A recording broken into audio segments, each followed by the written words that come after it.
تو ایک مرتبہ جالندھر میں ایک جلسہ تھا جس میں حضرت والد ماجد قدس اللہ تعالیٰ سرہ کو مدعو کیا گیا تھا، اور آپ نے وہاں پاکستان کے قیام کے حق میں تقریر فرمائی۔ اس تقریر کے دوران ایک صاحب نے کھڑے ہو کر حضرت والد ماجد قدس اللہ تعالیٰ سرہ سے یہ سوال کیا کہ مولانا آپ پاکستان کے حق میں بیان کر رہے ہیں، تو یہ بتائیے کہ کیا پاکستان بننے کے بعد وہاں واقعتاً اسلامی نظام قائم ہو جائے گا جس کی آپ دعوت دے رہے ہیں؟ تو میرے والد ماجد قدس اللہ تعالیٰ سرہ نے یہ جواب میں یہ فرمایا کہ میں اس بات کی کوئی گارنٹی نہیں لے سکتا، لیکن ایک بات کی میں گارنٹی لے سکتا ہوں، وہ یہ کہ وہاں پر ہم پر کوئی گاندھی، کوئی نہرو، کوئی پٹیل حکومت نہیں کر رہا ہوگا، وہاں حکومت کرنے والے مسلمان ہوں گے، اور اگر مسلمان عوام چاہیں گے اور تو ان کو ایک موقع میسر ہوگا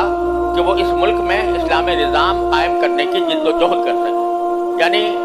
غیر منقسم ہندوستان میں ہمارے پاس کوئی ایسا راستہ نہیں ہے کہ ہم ملک میں شریعت کے نفاذ کی یا اسلامی نظام کے نفاذ کی کوشش بھی کر سکیں، وہاں کوشش بھی کرنے کا موقع نہیں۔ لیکن پاکستان جب بنے گا تو وہاں پر چونکہ کوئی غیر مسلم ہمارے اوپر حکمران نہیں ہوگا، اس لیے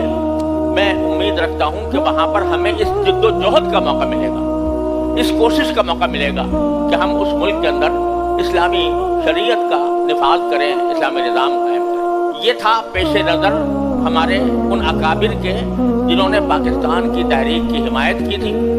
اور اس پاکستان کی تحریک کے لیے اپنی جان و مال کی قربانیاں دی۔ یعنی پہلے ہی قدم پر یہ بات واضح کر دی گئی تھی کہ ایسا نہیں ہے کہ ادھر پاکستان بنا اور ادھر اسلامی نظام نافذ ہو گیا، جس رات پاکستان بنا اسی رات پاکستان کے اندر اسلامی نظام قائم ہو گیا،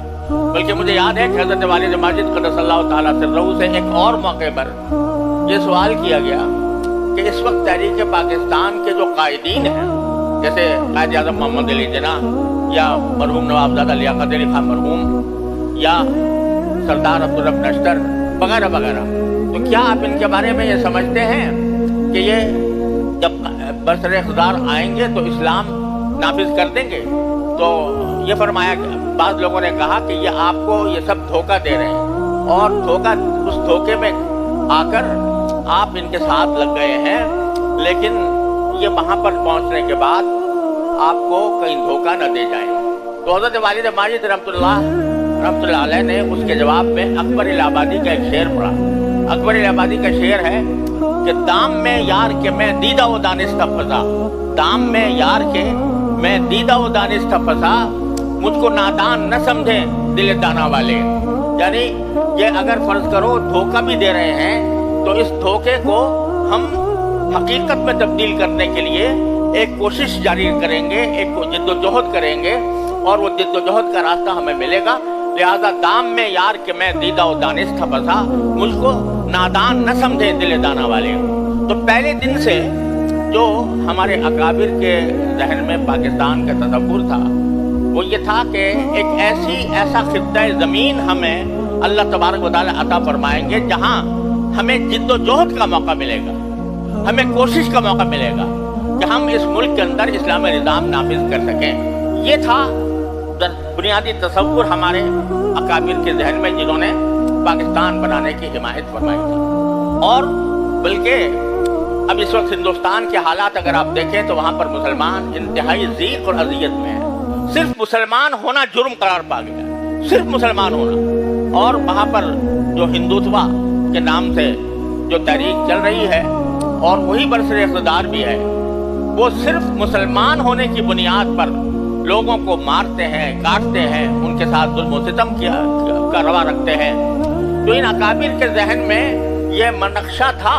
کہ اگر یہ پاکستان وجود میں نہ آیا تو پورے ملک کے جو مسلمان ہیں وہ اس قسم کے ظلم و ستم کا شکار ہوں گے جس طرح کا ظلم و ستم آج ہندوستان میں روا رکھا جا رہا ہے۔ تو اس لیے انہوں نے یہ ملک قائم کیا تھا۔ یہ ہماری شامت اعمال ہے کہ جب پاکستان قائم ہو گیا تو اس کے جو ابتدائی قائدین تھے وہ اللہ تعالیٰ کی مشیت سے 1-1.5-2 سال کے اندر ہی سب کے سب رخصت ہو گئے۔ یعنی جنہوں نے کم از کم زبانی طور پر یہ باتیں کیے تھے کہ ہم یہاں پر اسلامی نظام قائم کریں گے، اور ان باتوں کی وجہ سے ان کو ووٹ ملے تھے، ان کی بنا پر ان کو منتخب کیا گیا تھا، اور فی الجملہ اور دوسرے حکمرانوں کے مقابلے میں الحمدللہ وہ بڑے غنیمت بھی تھے۔ تو ان میں مثلا خامزادہ نواب خان لیاقت علی خان مرحوم جو پہلے وزیر اعظم تھے پاکستان کے، تو وہ بڑے مخلص آدمی تھے، اور انہوں نے پاکستان کے لیے باوجود نوابزادہ ہونے کے جب ان کو شہید کیا گیا تو شہادت کے بعد ان کے بینک بیلنس میں یا ان کے جیب میں یا ان کے خزانے میں کچھ 6,000 روپے پائے گئے تھے، سارے اتنے بڑے نواب کے، اس لیے کہ وہ پاکستان کے لیے مخلص تھے۔ اسی طرح قائد اعظم محمد علی جناح بہت جلد رخصت ہو گئے۔ حضرت شیخ الاسلام علامہ شبیر احمد صاحب عثمانی رحمۃ اللہ علیہ جو پاکستان کے صف اول کے قائدین میں سے تھے، وہ بھی سن 1949 میں یعنی پاکستان بننے کے تقریباً 1.5 سال کے بعد ان کی وفات ہو گئی، اور وفات میں بھی یہ بات تقریباً ظن غالب کے درجے میں ہے کہ ان کو زہر دیا گیا تھا۔ وہ بہاولپور یونیورسٹی کے ایک اجتماع میں تشریف لے گئے تھے، وہاں پر ان کو دعوت دی گئی تھی، اور وہیں پر بہاولپوری میں ان کی وفات ہوئی، اور جب ان کی نعش سامنے آئی تو نعش کے اوپر ایسے نشانات تھے جس سے یہ اندازہ ہو رہا تھا کہ ان کو زہر دیا گیا۔ اور یہاں پر کم از کم اسلام کی نفاذ کی جد و جہد کا راستہ موجود ہے۔ یہاں علی اعلان کھڑے ہو کر ایک آدمی مطالبہ کر سکتا ہے کہ یہ پاکستان کے اوپر، پاکستان کے اندر اسلامی نظام قائم ہو، اور اس کے لیے جد و جہد کر سکتا ہے۔ الحمدللہ پاکستان کے اندر ابھی تک پورا اسلامی نظام تو قائم ہونے کا ابھی نہیں ہوا، اور اب وہ منزل ابھی دور نظر آ رہی ہے، لیکن بہت سارے قوانین اور بہت سارے اقدامات ایسے ہوئے ہیں جو کسی غیر مسلم ملک میں ممکن نہیں تھے، اور نہ کسی اور دنیا کے کسی اور ملک کے اندر ان کا نفاذ ہوا۔ اگر آپ یہ سمجھیں،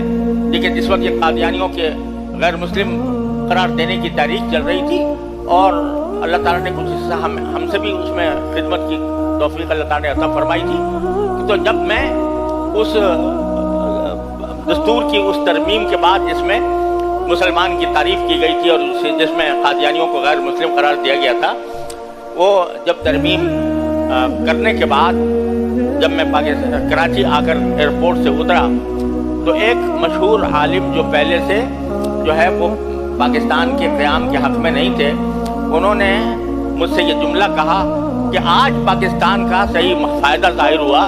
کہ یہ کام کسی غیر مسلم حکومت میں یا انڈیا میں نہیں ہو سکتا تھا کہ غیر مسلم قادیانیوں کو غیر مسلم قرار دیا جائے۔